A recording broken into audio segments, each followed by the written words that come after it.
et les sirènes ont à nouveau retenti cette nuit à Kiev, en Ukraine, la capitale, où des explosions ont été entendues, les plus fortes depuis le retrait des Russes.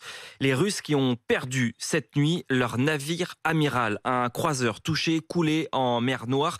Les 500 membres d'équipage sont sains et saufs. Ça pourrait être un tournant dans la guerre en Ukraine. Des précisions et des réactions écoutées ce matin avec Anne-Livia Tolinki pour RMC.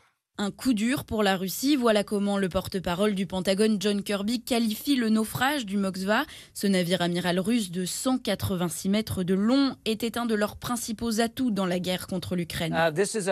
C'est un navire de guerre vraiment important avec près de 500 marins à bord. Et c'est un élément clé de leur effort pour établir une domination navale en mer Noire. Donc ça va avoir un effet sur leurs capacités. Pour l'instant, le Pentagone ne se prononce pas sur l'origine du naufrage. D'un côté, les Ukrainiens affirment avoir frappé le bateau avec des missiles de croisière. De l'autre, les Russes parlent d'un incendie, d'une explosion de munitions à bord et d'une tempête en mer. Dans les deux cas, c'est un revers important, estime Jake Sullivan, conseiller à la sécurité des États-Unis. C'est un coup dur pour la Russie. Ils ont à choisir entre deux versions de l'histoire. Soit c'est juste de l'incompétence, soit ils ont été attaqués. Dans les deux cas, ce n'est pas bon pour la Russie. Un revers tel que la CIA met en garde, mise en difficulté, le président Poutine pourrait se tourner vers des armes nucléaires tactiques ou de faible puissance selon les services secrets américains.